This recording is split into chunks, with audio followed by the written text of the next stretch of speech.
Today, we're talking about pepper spray, where and why you could carry it, and use of force law in California. Hey, hang on a second. Hey, kiddo, wait! Firstly, thanks to POM Industries for sending over their product line for this episode. If you find any of this info helpful and decide to pick up some pepper spray, there's an affiliate link down in the video description. Anyway, today we're talking about one of the most accessible and highly effective non-lethal self-defense tools available in California, pepper spray. I'm going to cover its real-world effectiveness, California's specific use of force laws, and some scenarios where pepper spray might actually be a better option than a firearm. Now, before we get into the effectiveness data and legal requirements, let me show you what POM sent over. Firstly, we have these little blue training canisters here that are just filled with water, so you can actually get a little practice in, since you should always train with any gear you actually plan on using for self-defense. Then, we have these neat little half-ounce keychain style ones, which are perfect for stuffing in a pocket or purse or whatever, and well under the legal limit of 2.5 ounces for California. You can also get the same size one with a pocket clip, so you just carry it upside down in your pocket like a flashlight or a pocket knife. Oh, and this one here is really neat. It comes with a little glove on it that lets you attach the pepper spray to your hand. So if you're out jogging, it's ready to go. And it's really not super obvious what you're holding while you're running, but I lift weights. Running is for skinny people with better knees. But seriously, if you're jogging and need to deploy something like this, having it ready to hand is a lot more practical than trying to fish something out of your jogging shorts. Also, having stuff rattling around in your pants while you're running is super annoying. And here is the last one they sent me, the Mark III, which is still legal to carry around in California since it's only 1.8 ounces, but it's not exactly pocket size. It's a little more geared towards professional use where you might need some more capacity, and it would be perfectly at home clipped onto a duty belt if you're in a position where or profession where you have to buy your own gear. It also attaches perfectly well to a plate carrier or chest rig.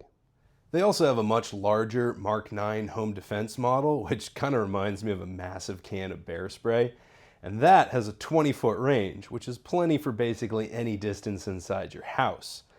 On top of that, the formulation for all their pepper spray is just as potent as the industry standard. And no, I won't be spraying myself in the face to find out. But you may ask, why am I talking about pepper spray when obviously I am a huge advocate of firearms for self-defense? Well, that's because pepper spray handily fills the gap between verbal de-escalation and deadly force. You can also legally bring it way more places than you can bring a firearm in California, which I'll talk more about later.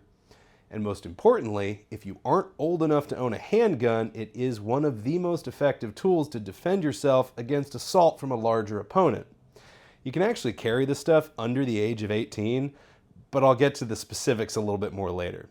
But remember, again, if you decide you want to carry pepper spray, you still have to train with it. That's what these little guys filled with water are for. And I just think they're neat. But what exactly is pepper spray? Well, the active ingredient is capsaicin, the same compound that makes chili peppers hot. But in pepper spray, it's concentrated at much higher levels than you'd find in food, outside of a good Thai restaurant. When pepper spray contacts the face, particularly the eyes, it causes several immediate and severe reactions: intense eye pain and involuntary closure of the eyelids, respiratory distress, a burning sensation on any skin that it contacts, and disorientation and panic from the sudden sensory overload. Now, these effects typically last 15 to 45 minutes, giving you a crucial window to escape and call for help. Or, gain the upper hand maybe. Depends on the situation. But how effective is pepper spray really? According to multiple research studies, pepper spray works in over 90% of self-defense scenarios involving both human and animal attackers. But that effectiveness depends on several factors. Firstly, proper aim and distance. Pepper spray is most effective at 6 to 12 feet, aimed directly at the attacker's face, especially the eyes. The environmental conditions are also a consideration. Wind can blow spray back or disperse it. Rain and cold can reduce the effectiveness, though most quality sprays are designed to work in various conditions. And finally, the duration of the exposure. A single blast typically disables an attacker for 15 to 30 minutes minimum.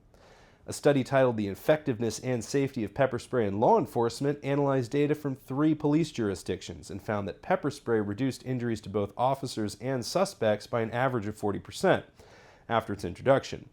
This reduction was attributed to the pepper spray's ability to incapacitate subjects and prevent further aggression, minimizing the need for physical restraint.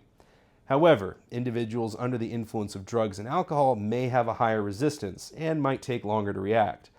However, the research still shows that pepper spray works effectively, even on intoxicated individuals. It just may require a more sustained application, so don't be afraid to hose them down. Now let's talk about how California in particular deals with carrying pepper spray and using it for self-defense. Firstly, there is a size limit. You can only carry pepper spray canisters of 2.5 ounces or less. Anything larger is classified as an illegal aerosol weapon and is a felony. Now you may ask, what about bear spray? How is that legal to carry around? Well, that's because it's considered a pesticide by the EPA and regulated completely differently. Would you get in trouble using it in your home if that's what you had to hand? Probably not. But I'm not a lawyer, nor have I ever played one on TV. Anyway, let's talk about the age requirement. You must be 18 years or older to purchase, possess, or use pepper spray. Minors aged 16 and 17 can possess it only with written parental consent and parental presence at time of purchase. However, I couldn't find a single instance of anyone being charged for possessing pepper spray under the age of 16. Any cases I could find involved some misuse of the pepper spray by said individual. Again, not a lawyer, not legal advice. But who can't possess pepper spray? Well, anyone convicted of a felony in any jurisdiction, anyone convicted of assault in any jurisdiction, and anyone previously convicted of misusing pepper spray. Also, anyone addicted to narcotic drugs. That's, a pretty standard thing for all this stuff. Now, let's talk about what situations you could legally use pepper spray on someone in California. Now, pepper spray may only be used for self-defense purposes, but what does that actually mean? Firstly, you reasonably believe that you are in imminent danger of suffering bodily injury. Second, you reasonably believe that the immediate use of force is necessary to defend against that danger. Third, you use no more force than is reasonably necessary to defend against said danger. Now, all that sounds pretty straightforward, but what exactly is reasonable force? Well, California courts evaluate whether force was reasonable based on the size and strength of both parties. A smaller person may justifiably use more force against a larger attacker, the nature of the threat, whether you had any other options to avoid the threat in the first place, and whether you stopped once the threat was neutralized.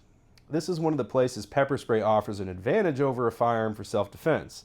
If someone takes a swing at you and you spray them with pepper spray and bail, it's a lot easier to argue the response was reasonable than if you shot them.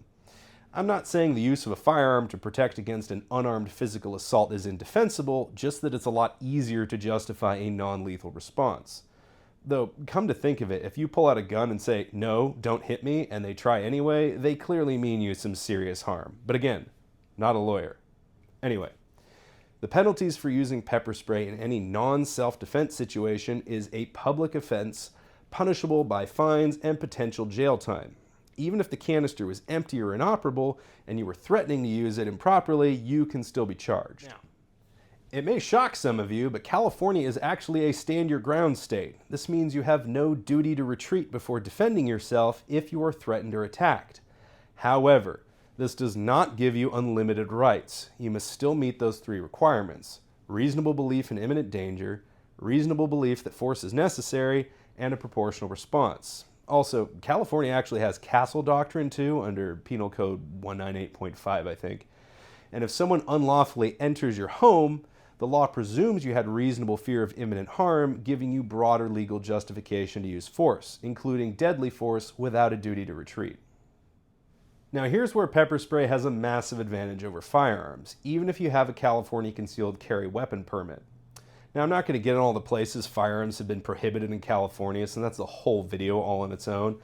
But pepper spray can basically be carried anywhere, with very few exceptions. The only places you can't legally carry pepper spray, as far as I could find, are commercial airline passenger areas and secure zones of airports, as well as any location where it's specifically prohibited by the property owner or event organizer. This means the vast majority of locations where you can't legally carry a firearm, even with a permit, you can legally carry pepper spray. Now, obviously, pepper spray is not as effective as a firearm for stopping an armed opponent. And even in California, if someone comes at you with a weapon, you are well within your rights to send them to the dirt nap. However, it is a highly effective tool for stopping the most common physical aggression that many people are likely to experience. It has the advantage of being legal to carry in most of the places firearms are prohibited, and it gives you a non-lethal option that keeps you out of legal trouble in situations that don't quite justify deadly force. And there's no permit required. Anyway, thanks again to POM Pepper Spray for sending out their product line for this video.